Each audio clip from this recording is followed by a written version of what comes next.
جس طرح اثر نے کہا تھا کہ آندھی 8 دن اور 7 راتیں بغیر رکے اتنی ہی شدت کے ساتھ چلتی رہی۔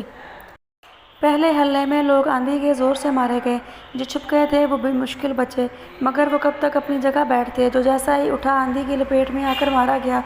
کچھ لوگوں نے طے کر لیا تھا کہ بھوک و پیاس برداشت کر لیں گے، لیکن اس عذابی آندھی کی زد میں نہیں آئیں گے، مگر آندھی اپنے ساتھ مٹی بھی لا رہی تھی۔ اس مٹی سے ان کی پناہ گاہیں ریت تلے دبنے لگیں۔ اس مصیبت کا کوئی علاج ان کے پاس نہیں تھا۔ پناہ گاہیں چھوڑیں گے تو آندھی مارے گی، اور انہیں چھوڑیں گے تو مٹی کی قبروں میں دفن ہو جائیں گے۔ چنانچہ ایسا ہی ہوا۔ ان کے گھر اور پناہ گاہیں آہستہ آہستہ مٹی تلے دبتے چلے گئے۔ ان میں موجود لوگ کیسے بچ سکتے تھے؟ ایک ایک کر کے وہ بھی مارے گئے۔ 1 ہفتے بعد یہ آندھی تھمی، مگر اب پورا علاقہ جو عذاب سے قبل باغوں سے بھرا ہوا شاداب میدانی علاقہ تھا، مٹی کے ٹیلوں میں تبدیل ہو چکا تھا۔ یہ ٹیلے پہاڑوں کی طرح بلند تھے۔ نائمہ اثر کے ساتھ مٹی کے ایک ایسے ہی پہاڑ جیسے بلند ٹیلے پر کھڑی تھی، جہاں مٹی کے ٹیلوں کے سوا کچھ نظر نہیں آتا تھا۔ نائمہ دل ہی دل میں سوچ رہی تھی، جس شخص نے یہ علاقہ کبھی پہلے دیکھا تھا وہ خواب میں بھی نہیں سوچ سکتا تھا کہ چند دن میں اس کی یہ حالت ہو جائے گی۔ وہ دلگیر انداز میں اثر سے بولی، اثر یہ لوگ تو بڑے عبرتناک انداز میں مارے گئے۔ نائمہ یہ تو کچھ بھی نہیں، جو کچھ قیامت کے بعد شروع ہونے والے دنیا میں ان کے ساتھ ہوگا ان کا تم تصور بھی نہیں کر سکتی۔ وہاں یہ جی سکیں گے اور نہ مریں گے، یہ مجرم موت کی دہائی دیں گے۔ موت ہر طرف سے آئے گی مگر یہ مر نہ سکیں گے۔ یہ بات سن کر نائمہ خاموش ہو گئی۔ اثر نے محسوس کر لیا کہ نائمہ کچھ پوچھنا چاہ رہی ہے، مگر کسی وجہ سے پوچھ نہیں پا رہی۔ اس نے نائمہ کو حوصلہ دیتے ہوئے کہا، جو پوچھنا ہے پوچھ لو، یہی وقت ہے ہر سوال کے جواب جاننے کا۔ اثر دیکھو، میں اللہ پر اعتراض نہیں کر رہی۔ نائمہ نے اپنا سوال رکھنا شروع کیا، مگر جو کچھ وہ دیکھ چکی تھی اس کے بعد اس کا لب و لہجہ بہت محتاج تھا۔ وہ محتاط تھی کہ مبادا اللہ تعالیٰ کی بارگاہ میں کوئی گستاخی نہ ہو جائے۔ اس نے نپے تلے الفاظ میں اپنا سوال جاری رکھا، مگر ہماری دنیا کا ایک اصول ہے کہ سزا اور جرم میں مناسبت ہونی چاہیے۔ ہم کہتے ہیں کہ پنشمنٹ مسٹ بفٹ دا کرائم، یعنی سزا جرم کے اعتبار سے اور اتنی ہی ملنی چاہیے، مگر ایک رسول کی نافرمانی کے جرم میں پوری قوم کو ہلاک کیا جانا، وہ بھی اتنی ہی بے دردی کے ساتھ۔ نائمہ یہ الفاظ کہہ رہی تھی اور خوف سے اس کا چہرہ پیلا پڑ رہا تھا۔ اس کے ذہن میں اس بھیانک آندھی کے ہاتھوں مارے جانے والے ایک ایک شخص کی تصویر گھوم رہی تھی۔ ایک لمحے کو وہ رکی اور پھر سلسلہ کلام جاری رکھا، پھر اب تم کہہ رہے ہو کہ جہنم میں اس سے کہیں زیادہ عذاب دیا جائے گا، وہ بھی ہمیشہ ہمیشہ کے لیے، کبھی ختم نہ ہوگا، موت بھی نہیں آئے گی۔ اس طرح جرم اور سزا میں کوئی مناسبت ہی نہیں رہتی۔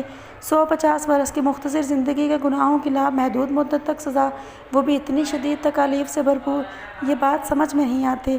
اثر نائمہ کی یہ بات سن کر مسکرایا اور بولا، مجھے اب اندازہ ہو رہا ہے کہ اللہ تعالیٰ نے سفر کے لیے تمہارا انتخاب کیوں کیا۔ تم غیر معمولی ذہین ہو، چیزوں کو بہت گہرائی میں جا کر دیکھ سکتی ہو، مگر ظاہر ہے تم سب کچھ نہیں جانتی، اس لیے کہ بہرحال ایک انسان ہو، ہر چیز اپنے علم سے نہیں سمجھ سکتی۔ اثر کی ہمت افزائی سے نائمہ کے چہرے پر مسرت کے احساسات جگمگانے لگے۔ وہ توجہ سے اثر کی باتیں سننے لگی۔ اثر نے اپنی بات ایک سوال سے شروع کی، اگر ایک شخص کسی عورت سے زنا کرے تو یہ کیسی چیز ہے؟ بہت بری چیز ہے، بڑی بے حیائی کا کام ہے، بلکہ ایک جرم ہے۔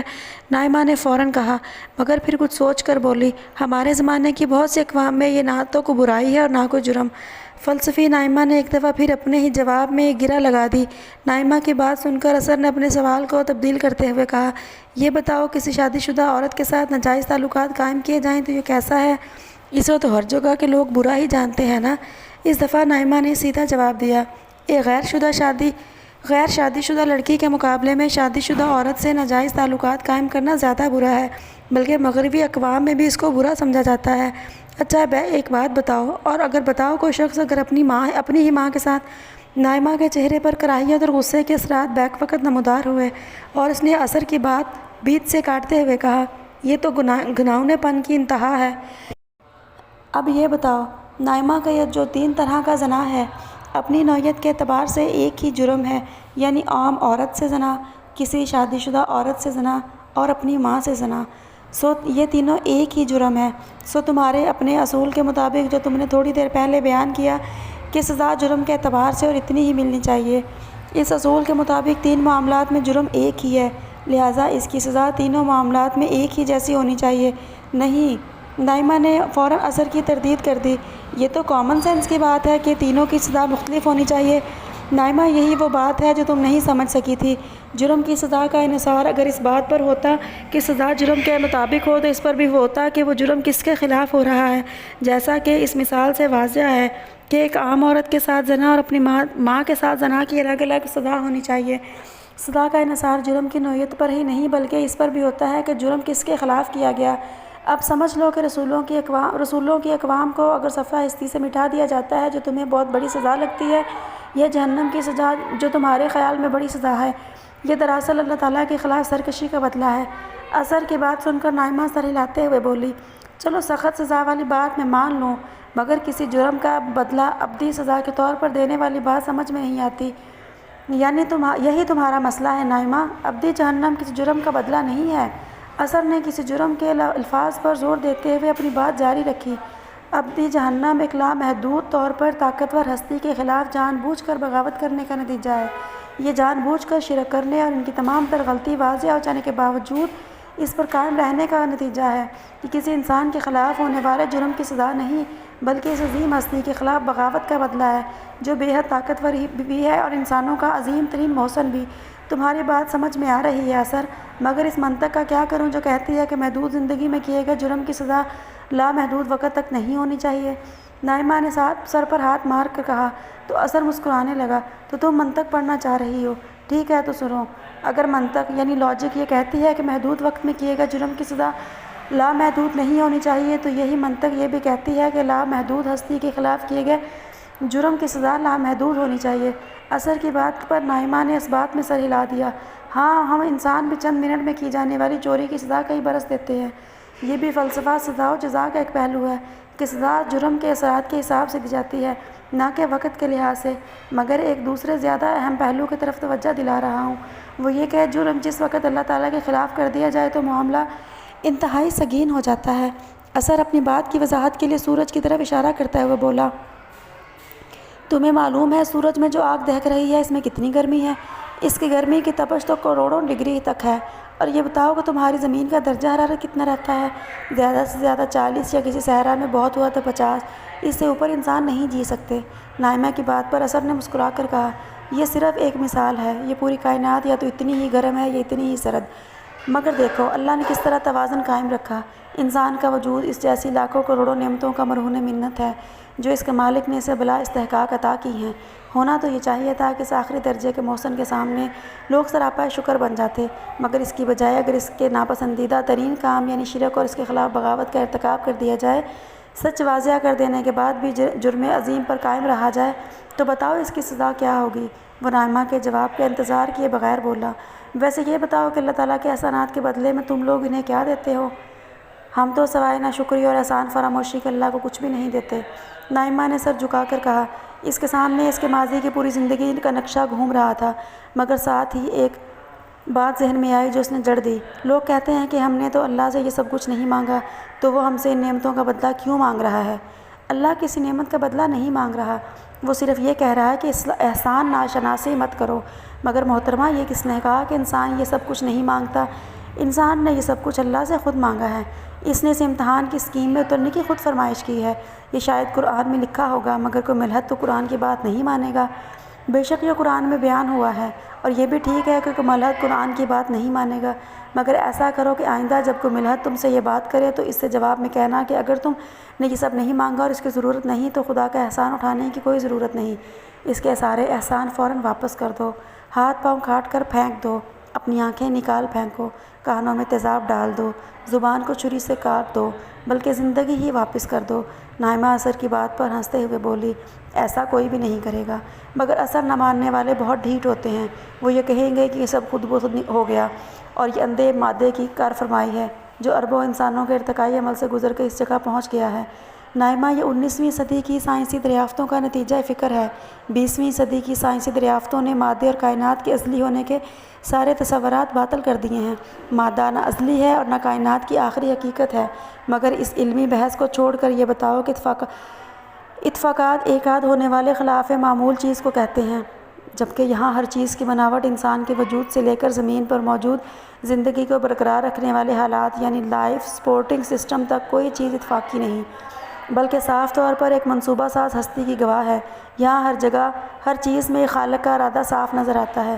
جو چیز باقاعدہ منصوبہ بندی اور ارادے کے تحت کی جائے اسے اتفاق کیسے کہہ سکتے ہیں؟ پھر اثر نے ایک مثال کے ذریعے اس بات کو بہت سادہ کرتے ہوئے پوچھا، اچھا ایک بات بتاؤ، اگر دنیا میں صرف لڑکیاں پیدا ہونا شروع ہو جائیں یا صرف لڑکے پیدا ہونا شروع ہو جائیں تو کیا ہوگا؟ تھوڑے ہی عرصے میں انسانیت ختم ہو جائے گی۔ نائمہ نے فوراً جواب دیا۔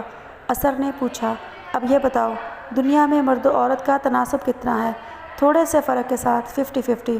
نائمہ نے جو خود ایک انسائکلوپیڈیا سے کم نہیں تھی فوراً اعتماد سے جواب دیا، یہ بتاؤ کہ یہ کیسا اتفاق ہے کہ ہر دور اور ہر نسل بلکہ ہزاروں سال سے جاری ہے کہ مرد و عورت ہر طرح کے حالات کے باوجود تقریباً نصف کی تعداد میں پیدا ہوتے رہے ہیں، اور اسی وجہ سے انسانیت کا سلسلہ تواتر سے آگے بڑھا جا رہا ہے۔ اگرچہ اربوں برس کے ارتقاء کے بعد محض ایک اتفاق کی بنا پر ایک انتہائی بامقصد کرۂ ارض پر زندگی یعنی لائف سپورٹنگ سسٹم اور سب سے بڑھ کر انسان جیسی باشعور ہستی کا وجود آنے کا تصور بھی بہت فضول بات ہے، لیکن سوال یہ ہے کہ روزانہ کی بنیاد پر پیدا ہونے والے بچوں کے جنس کا تعین کون سا ارتقائی عمل کرتا ہے کہ ان کی آبادی کا تناسب بگڑنے نہیں پاتا؟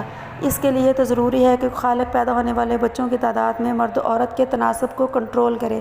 دیکھو روز لاکھوں عورتوں کو حمل ٹھہرتا ہے۔ حمل میں اگر بچوں کے جنس کا تعین محض اتفاق ہوتا تو خارج کی دنیا میں کبھی آبادی کا تناسب اتنا ہموار نہیں ہوتا جتنا ہمیں نظر آتا ہے۔ اسے نہ ارتقاء کنٹرول کر سکتا ہے، نہ یہ اتفاق ہو سکتا ہے، اور نہ طلب و رسد کا معاشی کلیہ۔ یہ سرتاسر ایک خالق کا فیصلہ ہے جو عالم الغیب ہے۔ اثر تمہاری بات 100% ٹھیک ہے، یہ خدا کے ہونے کی ناقابل تردید دلیل ہے۔ میں اس عالم الغیب پر ایمان بھی لے آئی ہوں، مگر اثر ایسے لوگوں کے ساتھ میں بہت عرصہ رہی ہوں جنہیں نہیں ماننا ہوتا وہ کبھی مان کر نہیں دیتے۔ اطمینان رکھو، جہنم ایسے لوگوں کا بدلہ ہے جو اللہ کے کسی احسان کو نہیں پہچانتے، جو عقل کی کوئی بات نہیں سمجھتے۔ تم غور کرو کہ اس کائنات میں انسان اللہ تعالیٰ کے کھربوں ایسے ہی احسانات کے تلے جی رہا ہے، مگر وہ اس کی بندگی کی بجائے غیر اللہ کی بندگی کرے، اس کی بات ماننے کی بجائے بتوں اور دوسرے انسانوں کی عظمت میں جیے، اس کو ماننے ہی سے انکار کر دے۔ پھر کوئی انسان سمجھانا شروع کرے اور برسوں تک سمجھاتا رہے، ہر طرح سمجھائے، تب بھی وہ نہ سمجھے، ضد اور دشمنی پر اتر آئے، مفاد، خواہش اور تعصب کا اسیر ہو جائے، حتیٰ کہ اسے معلوم بھی ہو جائے کہ سامنے والا کوئی عام انسان نہیں بلکہ واقعی اللہ کا رسول ہے، تب بھی وہ نہ مانے اور آخرکار رسول کے قتل کے منصوبے بنانا شروع کر دے، تو پھر بتاؤ اللہ کو کیا کرنا چاہیے؟ سخت ترین سزا دینی چاہیے، جہنم کی سزا دینی چاہیے، ہمیشہ کے لیے لعنت بھیج دینی چاہیے۔ نائمہ نے بلا جھجک کہا۔ اب وہ خدا کی عظمت کے احساس میں سرشار تھی، اس لیے خدا کے ہر باغی کے لیے اس نے وہی سزا تجویز کی جو تھوڑی دیر پہلے اثر بیان کر رہا تھا۔ ہاں، جہنم اس بغاوت کا نتیجہ ہے، مگر یاد رکھو اللہ تعالیٰ اصل میں بہت کریم ہے۔ وہ ہر چھوٹے موٹے گناہ پر جہنم میں نہیں پھینکیں گے، اور نہ ہر گناہ گار کو سزا جہنم ہوگی۔ بہت سی غلطیوں کا گفارہ دنیا کے مصائب بن جاتے ہیں، بہت سے لوگ حشر کی سختیاں اٹھائیں گے اور یہی ان کے گناہ کا کفارہ بن جائے گا۔ رہے جہنم کے سخت ترین عذاب اور خاص کر قوم نوح علیہ السلام اور قوم عاد جیسی اقوام کی سزا، تو یہ اصل میں سرکشی اور بغاوت کرنے والوں کا بدلہ ہے، جبکہ وفاداری کرنے والے قیامت کے دن ہمیشہ کے لیے اللہ تعالیٰ کے نعمت و امان کی جگہ یعنی جنت میں چلے جائیں گے۔ اثر نے پھر ایک دفعہ سزا و جزا کے تصور کو دوسرے طریقے پر بیان کرنا ضروری سمجھا۔ کاش لوگ اس دن کا یقین کر لیں، بے اختیار نائمہ کے منہ سے نکلا۔ اثر نے اس کی آنکھوں میں دیکھتے ہوئے کہا، یہ کام اب تمہیں کرنا ہے، تم نے اپنی آنکھوں سے یہ قیامت صغریٰ دیکھ لی ہے۔ یہ قیامت صغریٰ آنے والی قیامت کا ثبوت بھی ہے، یہ رسولوں کی سچائی کی سب سے روشن دلیل بھی ہے، اور اللہ کی عظمت کا تعارف بھی۔ اثر کچھ دیر کو رک گیا۔ نائمہ نے محسوس کیا کہ وہ کچھ سننے کی کوشش کر رہا ہے۔ نائمہ نے ارد گرد دیکھا، دور دور تک بلند و بالا ٹیلے نظر آ رہے تھے۔ نرم ہوا ہولے ہولے سے چل رہی تھی، یہ ہوا اتنی نرمی سے چل رہی تھی کہ مٹی کے ٹیلے بالکل جامد اور ٹھوس محسوس ہو رہے تھے۔ سورج اپنی تپش برسا کر مغرب کی سمت اپنے رب کے قدموں میں سجدہ ریز ہو رہا تھا۔ نگاہ کے سامنے پھیلا ہوا وسیع آسمان شفق کی تابناکیوں سے انگارہ ہو رہا تھا۔ ڈھلتی ہوئی شام میں فطرت حسن ازل سے لے کر بندگی کا وہ نغمہ گنگنا رہی تھی جسے سننے کے لیے اثر رک گیا تھا۔ یہ نغمہ اب نائمہ کے کانوں کے لیے بھی اجنبی نہیں رہا تھا۔ ہوا کے دوش پر یہ تیرتا یہ نغمہ نائمہ کے سماعت کے دریچوں سے اس کے دل کی بستی میں داخلے کا اذن چاہ رہا تھا۔ آخرکار یہ اذن مل گیا، دل کے تار چھڑے اور نائمہ کی حسین آنکھوں سے خدا کی محبت کے وہ چشمے پھوٹنے لگے جنہیں قوم عاد نے ہمیشہ کے لیے گنوا دیا تھا۔ اثر نے نائمہ کو دیکھا، وہ انسان نہیں تھا۔ اگر انسان ہوتا تو فیصلہ کرنا دشوار ہو جاتا کہ نیلے آسمان پر پھیلی شفق کی لالی زیادہ حسین ہے یا نائمہ کے رخساروں کی تپش۔ اس کی نظر تو صرف ان کے آنسوؤں پر پڑی جو آنکھوں سے بہتے ہوئے اب نائمہ کے رخساروں کا بوسہ لے رہے تھے۔ اسے معلوم ہو چکا تھا اس کی لڑکی کو اس کے رب نے قبول کر لیا ہے۔ اس نے اپنی بات جاری رکھی، یہ ٹیلے قیامت تک اس بات کے گواہ رہیں گے کہ اللہ تعالیٰ کی کائنات کو بنا کر تماشائی کی حیثیت میں نہیں بیٹھے ہوئے ہیں، وہ مجرموں کو سزا دینے کی پوری قدرت رکھتے ہیں۔ قوم عاد کے مجرموں کو قوم نوح علیہ السلام کی مجرموں کی طرح سزا مل گئی ہے اور باقیوں کو قیامت کے دن ملے گی۔ یہ ٹیلے اس بات کے گواہ ہیں، اب یہ گواہی تم دو گی نائمہ، یہ گواہی اب تم دو گی۔ اثر خاموش ہو گیا۔ اب نائمہ صرف خاموش نہیں رہی، وہ گویا ہوئی۔ ہاں اثر، میں یہ گواہی دوں گی، ضرور دوں گی، اور یہ وقت بھی یہ گواہی دے گا۔ بے شک انسان خسارے میں پڑ کر رہیں گے سوائے ان کے جو ایمان لائے، عمل صالح کرتے رہے اور حق کی تلقین اور اس پر صبر کی تاکید کرتے رہے۔